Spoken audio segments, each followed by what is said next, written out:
A major audit rarely fails in the kickoff meeting. It fails in the last mile. When evidence is scattered, ownership is unclear, and controls exist on paper but do not hold up security. And in 2026, annual compliance is a myth. The regulations and customers are moving towards continuous accountability from modern cybersecurity governance. Example, the expanding of scope, governance emphasis on NIST CSF 2.0 to accelerate expansions in privacy and AI governance. Example are European Union AI Act timeline and India's DPDP rules 2025 notified, right?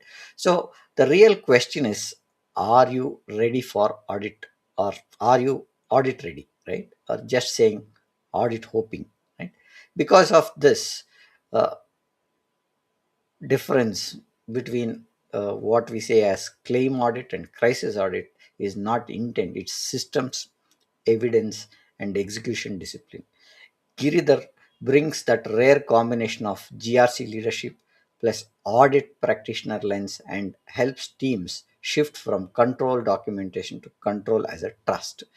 Officially, what I want to bring is we welcome you to the Controls and Trust podcast, where controls become credibility and compliance becomes boardroom confidence. Without further ado, let's welcome Giridhar to our podcast and dive into the topic. Hi, Giridhar. Welcome to our podcast, sir. Hello, sir. How are you doing? Good. Thank you for inviting me. Glad to be here. Giridhar, a short intro about yourself, your journey so far, Giridhar. Sure. So I've been in the swimming in the GRC and InfoSec and audit ocean for probably about 20, 21 years. Predominantly, my experience has been in banks and in hospitals in India and in UAE, and a little bit in exposure in Oman, Singapore, and Philippines. So now I run my own consultancy, audit consultancy, and I've been involved in audits in nationalized banks in India. Thanks for that, Giridhar. Let's dive into the topic, and let's start with what we want to understand is where Mhm. exactly does audit readiness break at the last mile?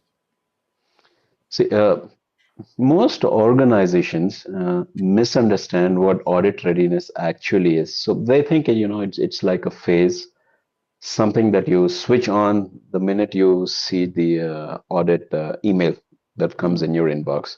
But it's in reality, readiness is an ongoing operational condition. It's not something that's like a switch on and off. So the last mile is where theory meets reality. All the strategies, policies, frameworks all exist, but the execution depends on people, timing, and most importantly, discipline.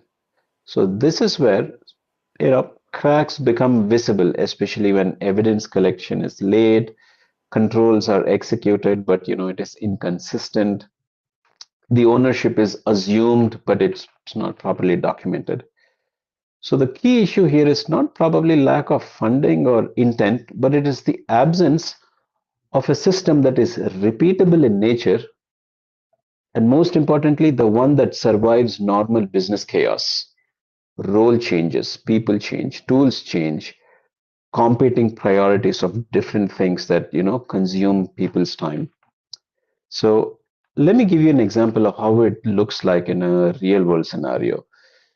So in a large bank, every control existed on paper. They would do a UCF, Unified Control Framework, and all the controls existed. But during the audit, when the auditor asked for evidence, nobody was able to answer one question. Who exactly owns this control today? Who is the control owner?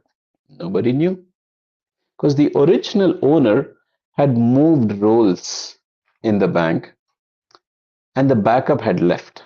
Because in some banks, after a certain period of time, you're asked to shift roles or move to a different department. That is a rotation of job responsibilities. So suddenly a critical control had zero accountable humans. It was just there on paper, but nobody was doing it. So the audit didn't fail because of risk. It failed because of an orphaned ownership. So the last mile breaks when controls survive longer than people. So this is what I mean. Got it. So what you're saying is it's the ownership that defines who owns that control and how it is being shaped, whether it is constantly updated or it's still Exactly. managed by the owner that is left or moved higher to the next role is what we are saying. Hmm. In that case, what Yep. are the top three last minute failure patterns you see across organizations? Like you said, ownership is one thing, evidence, Yep. Correct. Is expectations, and another. timings. What is that you look at? How do you look these Oh. pointers? Hmm.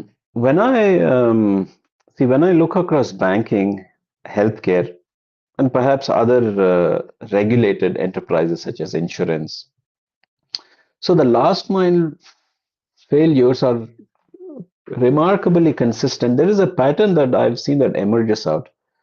It and that's because that they happen because it's not that because people don't care. It's they happen because the systems are not designed for proof. So I'll give you three patterns. So the first pattern that I've seen is ownership decay. That is controls outlive people. Like you said, the original owner changes roles, the backup leaves, and suddenly a critical control is orphaned. There is no accountable human. This is one. So, because of this, while on paper the ownership exists, the control exists, but in reality, during the audit, nobody is able to answer audit questions confidently because there is no one there who is actually on the ground handling and managing that particular control. The second one was evidence is created too late, and this I've seen it happen fairly often. So evidence is treated as something that you assemble for audit, instead of you generating something as part of operations. Uh, when the minute you see that you're notified of an audit, then immediately different teams go around and they start gathering the evidences and packaging them. This is probably not in the good intent of the audit itself, because evidence gathering should be generated as part of the operations itself. Like when timestamps, logs, narratives are created after an audit notice is received, credibility takes a hit. Even if the control had technically worked well, there is always that element of trust that the auditor would probably not fail to see in its full merit. The third one is exception blindness. So, like most organizations design controls for the happy path or in an ideal conditions. But what auditors check really is what happens when the control fails. That is what we are really interested to see. Is the system still secure enough if a primary control fails? So if the exceptions are not logged, justified, remediated, so auditors assume that the control is not working, even if it usually does. So the last main failure is not about missing controls, it's about missing discipline, about ownership, timing, and exceptions to be handled. Because remember, the controls work in real life scenarios, not in ideal situations. I got it. What you are saying is evidence workflows plus audit trail visibility is what you're talking about. And Yes, when we talk about security side of it, control effectiveness and the detection and response proof is what you are talking about in one sense. And absolutely. That is correct. on the growth side, what we look at is reduce audit friction to scale faster, because when you audit you need to see where we can scale it up faster is what we are saying in as many pointers that we want to look at. And how Yes. if audits don't fail in the meeting is what we started with, right? When Yep. policies look perfect and they don't perform, is what the audit fails, is what we understand, right? Yes, absolutely. That is Yeah. correct. What what's the gap between policy coverage and control execution that teams underestimate? Policy Policy execution. coverage and control execution. See, policy coverage is usually uh, this is one of probably the misunderstood concepts I've seen in organizations. What they see is having controls or the control um, the coverage or the footprint of the coverage. If they feel that if you have a lot more number of controls, the system is effectively safeguarded against threats. That is probably not the case because what happens is if the spread is too vast, it is thin. So you Hmm. have a lot of ones, but it is not strong enough, is one. Second, if you have too many controls, each of them compete for the attention of the person, which he or she might not be able to give.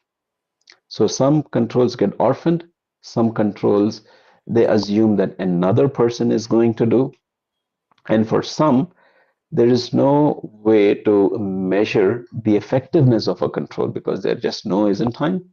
So you cannot derive KPIs or KRIs on the effectiveness of controls. So with these things that are blinding an organization, they would probably not know what are the controls that really matter, where we have to focus our attention on. So it is just a question of having too many things, but we don't really know which is the right ones and which are the ones that are not required. I think what you're saying is intent controls proof governance equals accountability, right? When we look at how do Yep. we look at it, right? Yep. Technology side, when we look at embedding controls into workflows, not just showing it as PDFs where you say this is a document, please refer to Yeah. this, and this is where we stand, and this is a policy. That does not work, right? And when you map policies to threat informed controls, I think that's where the real execution plays a role, and that's where growth, where execution first compliance reduces rework, because the biggest challenge that we see is rework, right? And rework Exactly. and Spot on. delays on the project getting completed, right? So that is what I think, what we are looking. Policies are promises, controls are receipts, is what I would like to say when we look at this. Absolutely. You're spot on. Spot on. Right, so Because policies are just promises, right? yeah. You'll have to, the proof is in the pudding, as they say. Yeah. The control effectiveness with refutable evidences, which over a repeated period of time Hmm. provide the same result on the effectiveness of a control. That is what is acceptable. Okay, got it. Now, coming to the next pointer that I want to understand, uh, when proof become a standard, or what proof standards should teams aim, especially when we're talking about the current SOC to ISO styled audits, because that's anyway not going to go off, but continuous monitoring and other things are going to take up. But how do we look at this? What proof standard should the teams aim for? The proof standards, see, SOC and ISO in their own areas of expertise, what they're looking for is first they have different intentions. Now, SOC 2 is more from technological perspective. ISO 27001 is your ISMS, Information Security Management System. It's a standard and it has Standard. certain clauses and annexures that the audit looks for. Now, as a auditee, the first thing would what they would do is not treat it as separate by itself, but first look at their applicability to their working environment. Find out what are the controls that are currently there. Let's say, for example, identity and access management. So, an organization has a identity and access management. So they listed all the different things that they're doing. Perhaps they have a privilege access management or privilege identity access management, or they have just-in-time kind of an access system. So they will. It's a good practice for organizations to map it to the respective annexure control in ISO, or its relevant control in SOC. So that way they would get a whole library of controls, and each control is mapped to something in ISO or something in SOC or something in HIPAA or anywhere else. So this gives a very visualistic picture of what is left out. It is very simple, as if you are cleaning a house and you have a lot of items and you start placing them in their respective shelf or cupboard or everything. Once it is done, and then you will know whatever is left out on the table, you'll feel, okay, this doesn't have a space, so I need to buy a new shelf or a new bookshelf or something. Exact same way. If we, the converse of it is, if I were to do ISO by itself, I run through, all the controls, and then when I go to SOC 2, for example, I may be encountering the same control that I have already deployed or implemented in ISMS, but I would probably not be aware of it. This would result in double work, something that you mentioned before in our conversation, which is very relevant. So the organization would apply more effort or duplicated efforts on something that is already there and working because they didn't know, because it was not mapped, it was not visible.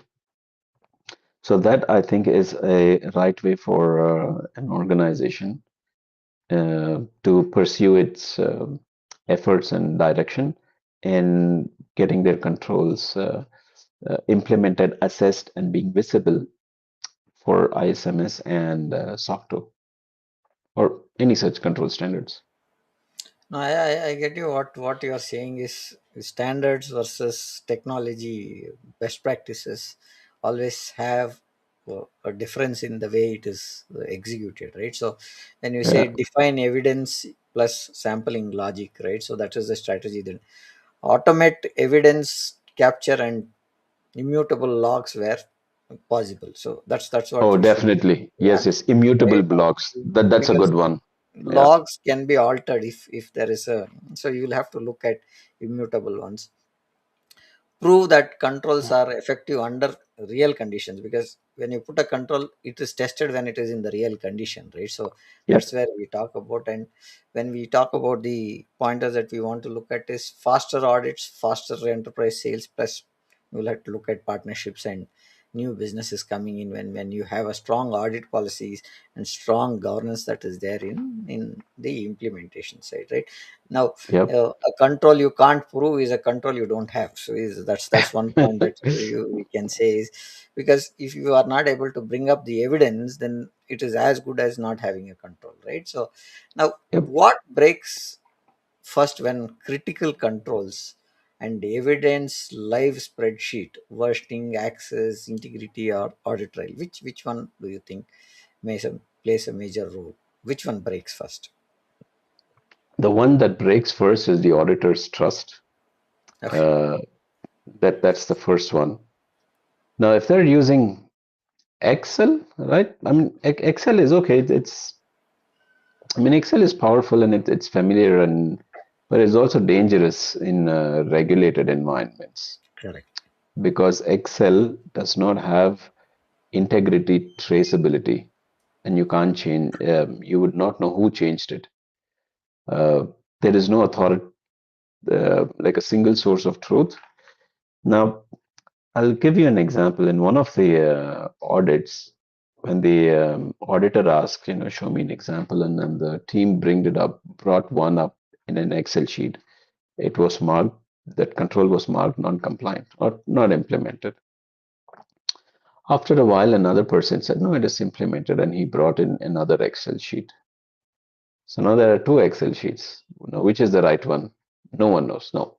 Its scenarios here is where Excel collapses. So we need a system that is robust, it maintains integrity, it has timeline so you can know the journey of a control from when it started, what approval cycles it went, whether it was implemented, was it found, as effective as it was intended for the purposes it was put, or if it failed or it was not enough, was there a complementary evidences or a supplementary evidences, supplementary control that was implemented. So these things cannot be done on an Excel sheet. You need a good tool, and tool is what also brings in accountability, because you have somebody has to log in, somebody has to enter data or upload something. So that brings in a sense of accountability, and somebody would know that they would be questioned if they didn't do it. Whereas an Excel sheet is just sitting on an email, probably not seen at all, or it's sitting on some file share, and no one really pays attention to it.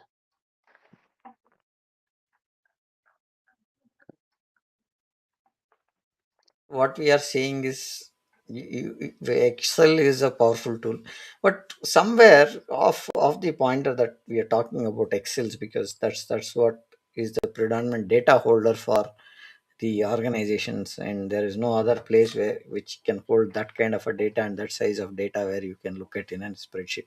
What I understand is in the recent times, even having data on Excel is dangerous, is what I understand from a AI standpoint and a cybersecurity standpoint. So they want to move out of Excel sheets and bring in an interface which can look as good as just keying the information. But what is your take on that pointer? Because it's off the topic, but I just wanted to have your view when we Mhm. say spreadsheets are the vulnerable pieces that I see today in the market, right? So your take on it. Yep. See, spreadsheets are either overshared because you can just forward it to anybody, Hmm. or and they are underprotected. Even if you password protect an Excel sheet, it's very easy to break using a VB script.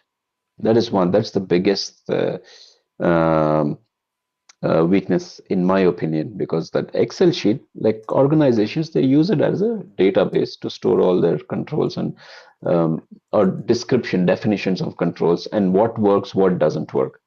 So if a person with malicious intent knows that an organization has this control and it is not working, it would Hmm. give him an unfair advantage to kind of enter into the system. The second, the second one is, like I said, version control. There are multiple versions floating around and nobody knows which is the right one. Third, integrity of data. Data can be changed and nobody knows who changed it, and there is no control to prevent it. You can lock cells, you can lock sheets, but it'll probably give you just enough comfort to know that you have protected something, but it's not. And there is no guarantee on the data that is there. So all of these things are best addressed using a tool. Now there are several GRC tools in the market.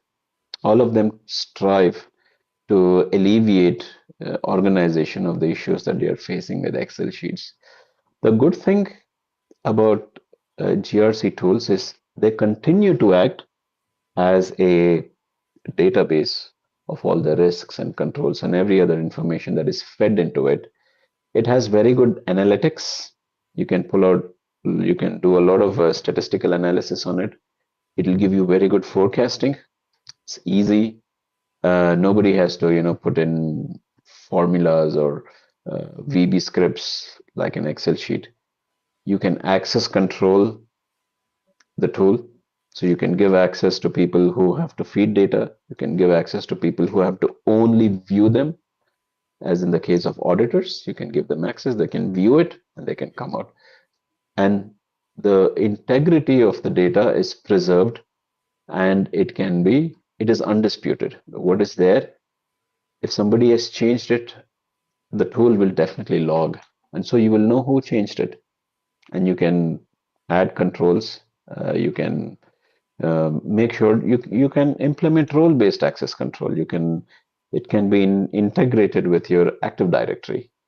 There are so many different ways that a GRC tool has a lot more advantages compared to an Excel sheet, and it introduces a certain increased or elevated level of trust that an auditor would like to experience, especially during audits.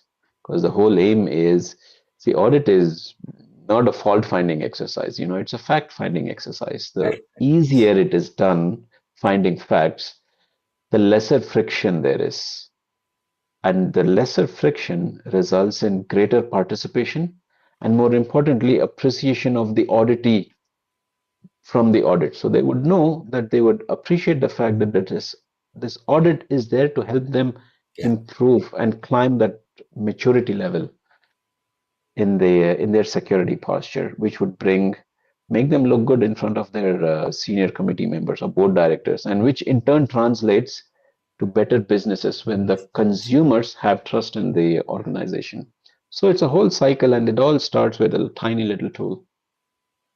No, I agree because now with the cloud adoption, what we see is security posture across the organization has become very important, and uh, everybody looks from your basic forms that you fill in, the kind of encryption that is used for your SSL layers, and most of the things are very very clearly looked at a security posture. How is my data going in? What is the cookie policy? What is the privacy policy? All these are very very important today. And as we were talking about Excel sheets, what's the minimum viable upgrade path from any Excel without boiling the ocean? So, is there something that we can have a view on it, Girir? Sure. In an Excel sheet, the first thing is we would see, the goal is not to eliminate Excel overnight. Okay, but the goal should be that it's not that you pull a plug on Excel and from today it's no more Excel, it's something else, because that transition takes time. It's more people. So what the goal should be to stop using it as a system of record or as a single source of truth. That should be the premise on which the moving away or the sunsetting Excel and graceful migration to another tool can happen. So I would think that we can do it in three pragmatic ways. First is we define a single source of truth. So decide where the final control status and evidences reside. So Excel can be used for elementary level of analysis, but not as an authoritative record. There has to be a tool. Second is we introduce a controlled evidence repository. So what I mean by this is this could be like a very basic workflow or a document system which has access controls, timestamps, versioning, ownership, and good to have would be reporting, notification, analytics, forecast. These are nice to have, but not essential. So an organization does not need a full blown GRC Yeah, suite to begin with on day one. Graceful yeah. steps, little by little, they do it. Third one, I would say, is define what evidence looks like. What is an evidence that we need to look? How often it should be produced, from where it should come, and who owns it. So here, consistency always matters more than a very sophisticated tool. So I would say this, that don't replay. I mean, not to the goal should be not to replace Excel as with a tool, but to Hmm. replace Excel with discipline, which can only be driven with a tool.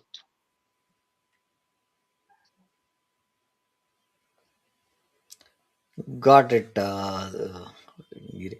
Now, what we are saying is source of truth should be there, and Yeah. right decisions should be taken. Right decisions, rights. And when we talk about workflows plus evidence of Yep. repository is one thing, then access control is what you're talking. Now, coming to the Excel part that we are looking at, you are looking at integrity plus confidentiality risk. Confidential. Yeah, Yep. right. And risks is what we should. Weak audit trails is also is one pointer that can come in as when we look at. And now Yes. scalable compliance needs scalable systems is what you said, because the pointer that Absolutely.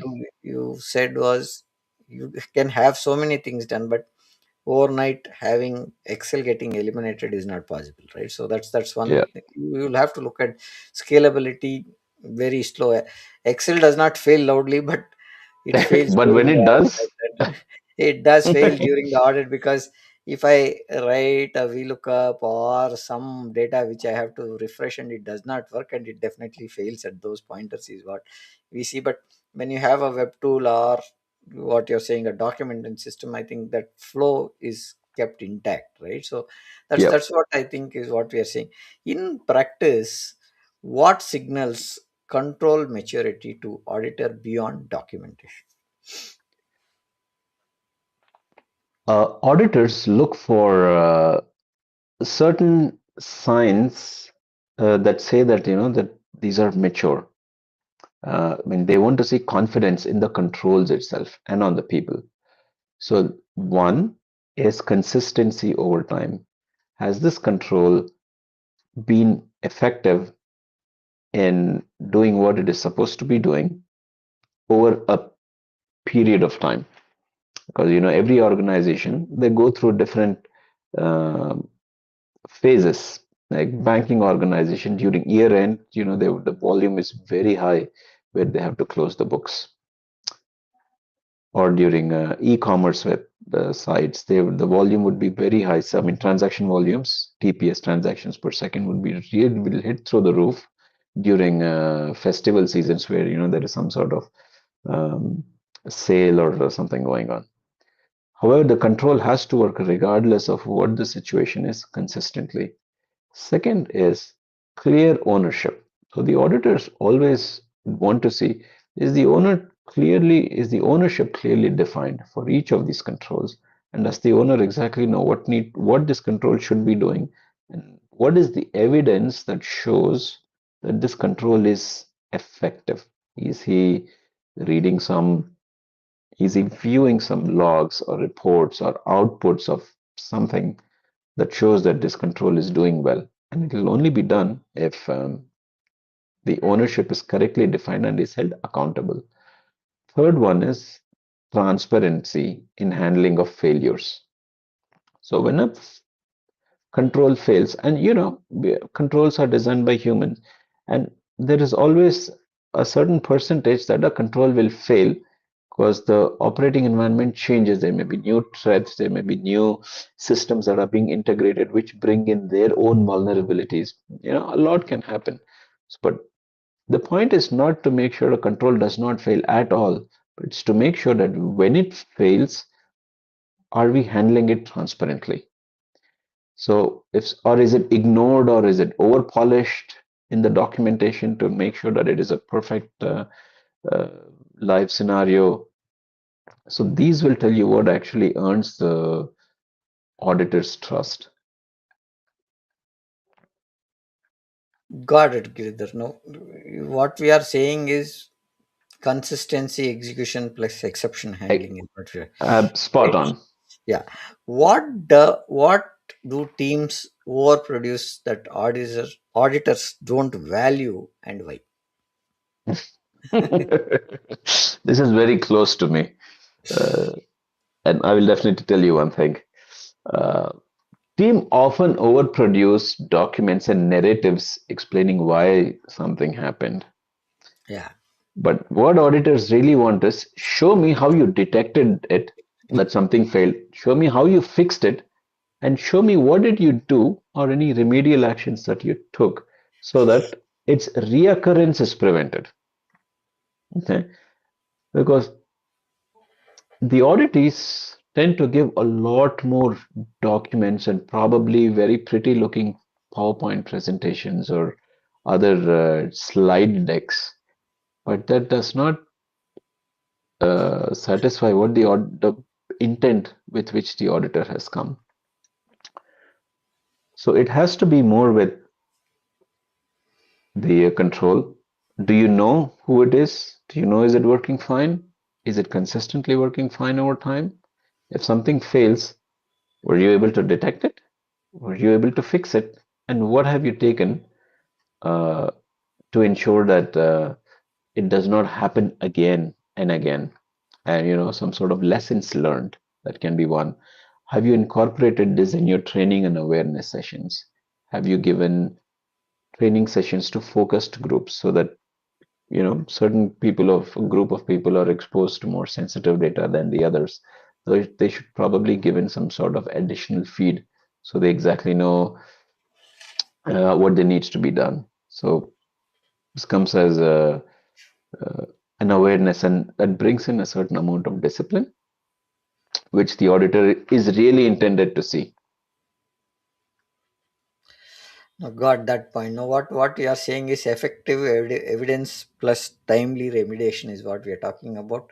Stop wasting Absolutely. cycles focusing on high leverage of proof, because auditors don't need a lengthy document about a story and stuff. They, as you rightly said, how did you identify it?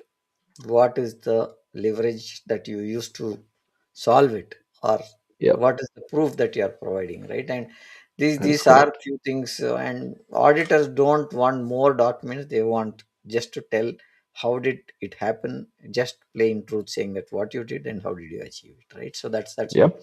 I think what you're saying.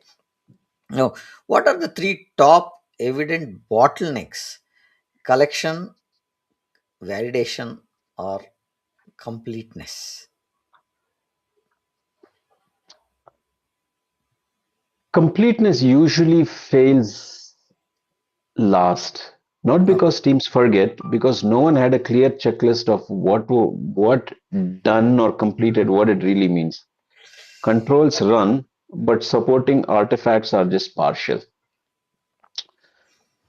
I would say the other two was Collection see and well, yeah, collection. See, collection is the one where, see, we all agree that during an audit, the evidence that resides is not in one single place. It is spread across different systems. We need a lot of teams to come in together to give their portion of the puzzle so that, the whole story is made. So these can come from IT, SecOps, DevSecOps, HR for training and onboarding. It can come from procurement, contracts team, legal team, privacy team, so on. So when evidence is scattered across tools, emails, folders, people, so when this happens at the time of the audit, teams spend a lot of time hunting instead of validating. What they should have done is, if they had ideally collected all of these before, or if they had established a practice which involved evidence collection in a timely manner much before the audit, they would spend their time just validating it. So if collection is not automated or standardized, everything downstream slows down. This is a big one. It takes consumes a lot of time for the auditees itself. And so they always feel that audit is a chore and something it has to be dealt with, and it's not something that they have fond memories of. Now, validation is when teams collect evidence, but they can't answer with confidence three questions. Is this for the right period of the audit? Is this complete? And can you prove that this evidence is not altered or the integrity of it is withheld? Now, without validation rules, evidence is not an evidence. It becomes an opinion. It's not a proof, right? So this is also something that this bottleneck is something that I wish that the organization spend a little more time yeah, to ensure that it supports them in their journey during the audit, because the journey is done both by the auditee and the auditor. better. Yeah, yeah. Yeah. Sorry. Okay. Now, what we are talking about, you define and RACI matrix, right? And plus you have the evidence SLAs. That's what we want to look at, right? Yep, that is Now, correct. automate, standardize, time stamp evidence capture also is one thing that we should look at, right? And Yes. evidence integrity plus secure retention is what we are seeing, right? Institutional knowledge beats heroics, right? We say I did this, but this is how the institutional knowledge gained over the period of audits that have been done, and based on this is the historical data that we have had, and this is how we did all these things, is what I think is one pointer that we can look at. Now, most teams don't fail controls, they fail showing the evidence, right? So, or the proofs. Yes. That's what Yep. we see as a very crucial pointer. That what is important, whether control applicability, what is in scope, what is noise. How do you look at this? See, one of the fastest ways to kill audit readiness is overscoping. Hmm. What I mean by this is when everything is treated as critical, nothing truly is. So, risk based scoping is uncomfortable to begin with because it forces trade offs. But without proper scoping, the teams drown in low value controls while missing high impact ones. Now, framework provides certain options, I mean, not obligations, but a judgment is required, and the judgment has to come from risk based opinion alone. Now, I've seen both extremes, neither of them work. Now, something that happened very recently in a bank is they were trying to apply every single ISO and NIST control, NIST 853 specialized publication, every single control they tried to apply. So the result was hundreds of low impact controls, and there was very minimal focus on the high risk ones. So what happens is noise drowned the signal. In the case of a healthcare, see, not every system deserves the same amount of control depth. So, what I mean is, a life critical system demands stronger proof, a stronger control or safeguard compared to any other system. So, the distribution of controls has to be proportional to the system, which can only be viewed from a risk assessment. So, the risk decides scope, not the framework. So the ideal scenario would be for organizations to exactly scope what is it that is most critical to them? What are the crown jewels? What is their primary core business which is supported by technology, which is at risk? And they try to perimeter that, safeguard that with a fence. And then slowly go outwards.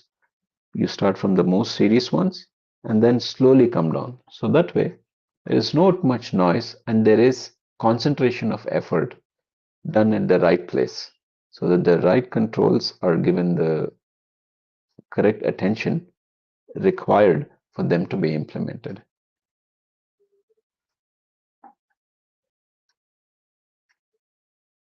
That point. Now, coming to our, when we say you should look at risk based scoping, is what you're saying. Mapping Yes. controls to business objectives is what we are talking about now. That's Oh, yes. controls harmonization plus crossworks is what we are telling, right? So that's the point that we are talking about. How do Yep. you decide what's truly in scope without over controlling everything? See, with this question, once you give your thoughts, I have one important point which I want to add based on my projects. What do you, Giridhar? Sure. See, without scoping, I mean, how do you decide like what truly is in scope without, over controlling or applying controls all over the place? Now, this is something that I have faced myself when I was in a role where I had to implement control and govern. So, this is something that has helped me is first we have to remind ourselves that the scope is a risk-based decision, just not a framework-based decision. Now, being in scope is we'll have to answer one question. If this fails, does it really matter? Is it materially impacting customers or regulators or the business? Now, the scoping approach, you can have three filters. So first one is uh, assess the asset criticality. As with every risk assessment exercise begins, systems that process sensitive data, enable core operations like a core banking system in a bank, Hmm. or Hmm. support regulatory obligations like in the case of hospitals, they automatically demand stronger controls. There is no area for negotiation here. Second is your threat exposure. Now, if you have internet facing systems or you have integrations with third party where your information is being exchanged over the internet and you have privileged access paths, I mean, these carry higher risks and they deserve deeper control coverage. So you should have defense in depth and layered defenses. Third is the business impact. So if failure causes financial loss, regulatory action, probably like a penalty from a regulator, license cancellation, or any one of those, or loss of trust, which is very crucial in today's very competitive market. These systems always stay in focus, always stay in scope, regardless of how inconvenient it is. So I also would want to say what is out of scope, and we have to define it because now defined what is in scope is we know what is out of scope. That also has to be documented with a rationale. So this clarity reduces audit friction. So when an auditor sees that, okay, you have applied these methodology to determine what is in scope, he would also see, so what did you leave out? And if there is something that is clearly written and documented, it it reduces audit friction between the auditee and the auditor. So over controlling everything does not really reduce risk. It just reduces the attention span each control is given to, which is not an ideal case scenario.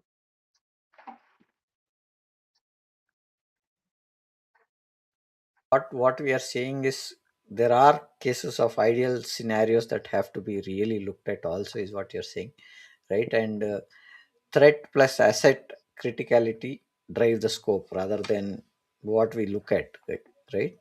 And Yep. for fewer stronger controls scale better than many weak ones that you have, which are not having a control over it, is what I understand, right? So Mm-hmm. these are the points that now, what is one question that I want to ask: how many controls you really need? Because that's an important point. Every policy or this one has a process or control to be in place. What Yep. is the ideal scenario of how many controls do you really need? Oh, this is a tough one. How many controls do you really need? At its surface level, it is subjective. Somebody would Hmm. say you would need 150. There's no magic number to shoot for. So Okay. there is a false sense of safety in large control libraries. But size in this case does not equal strength. A small number of well-designed, automated, continuous evidence control always outperform a large manually operated control set every single time. And this is proven. This is a proven fact. So the question leaders should ask isn't like, are we compliant or what control really reduces risk and build trust? This is what they should be looking at. Like, example, in a bank in the Middle East, so there was a bank which reduced controls.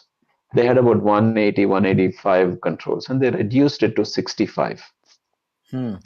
almost half.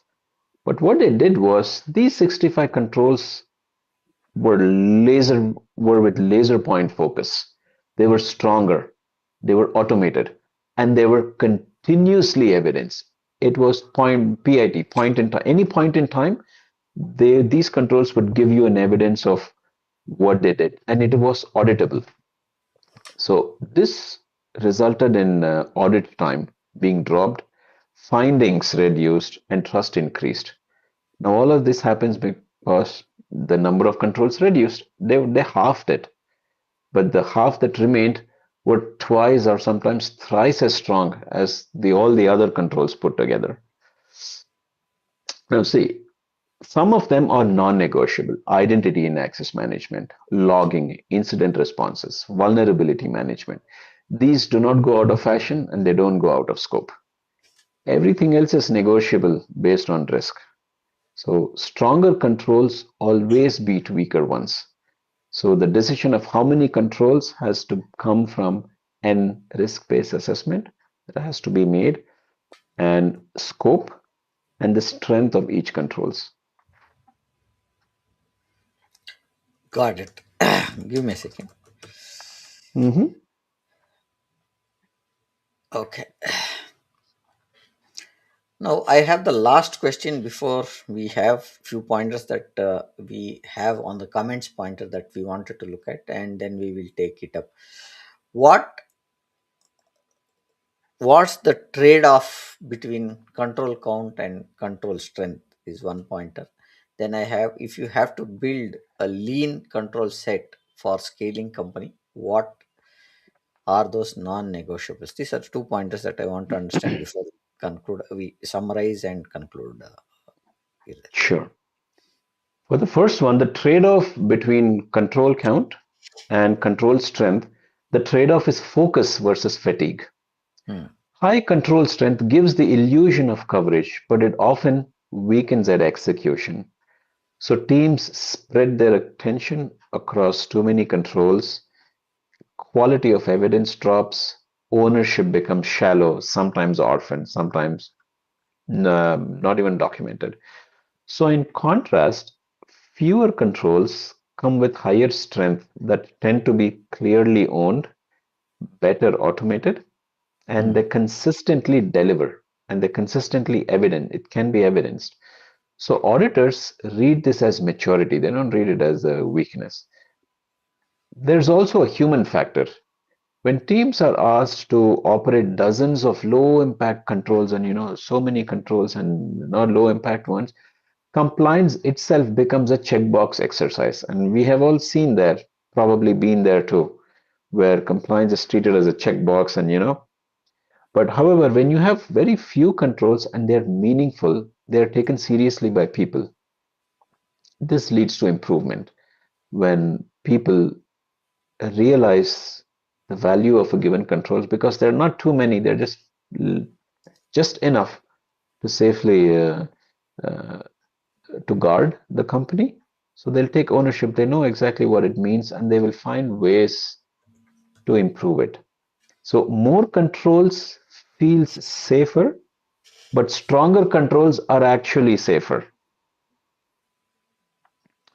Now, you had another point on if I were to build a lean controls strength, right, for a Yeah. scaling company, the non-negotiable ones.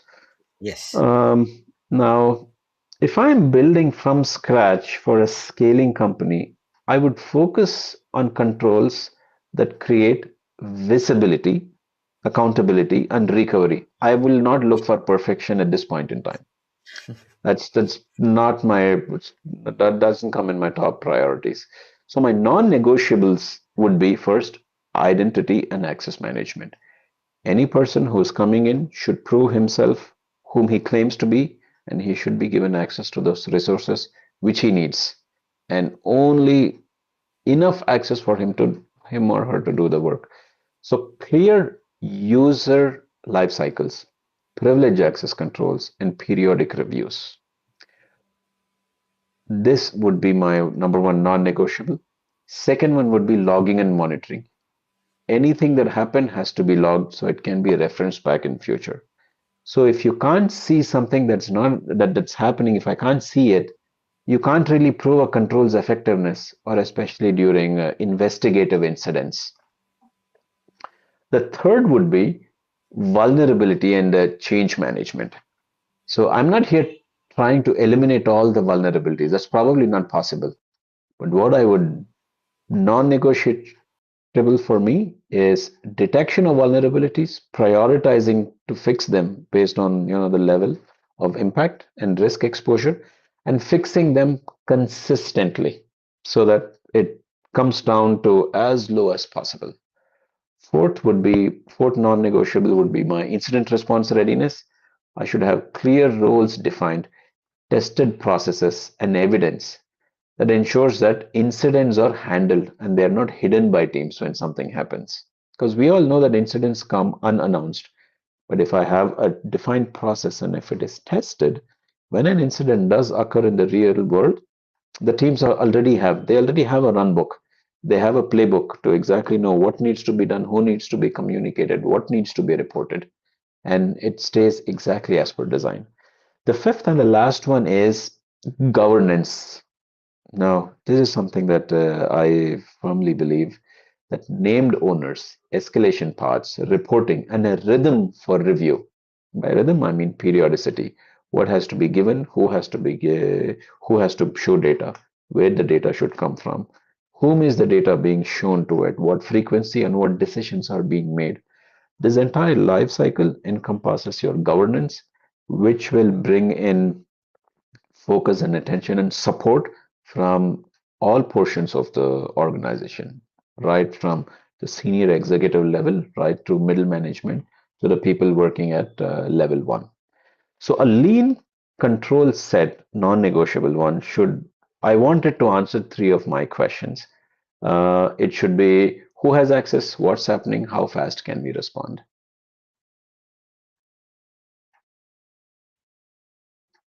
Great pointers there, Giri. So I would like to get one question that we have got in the chat, but Mhm.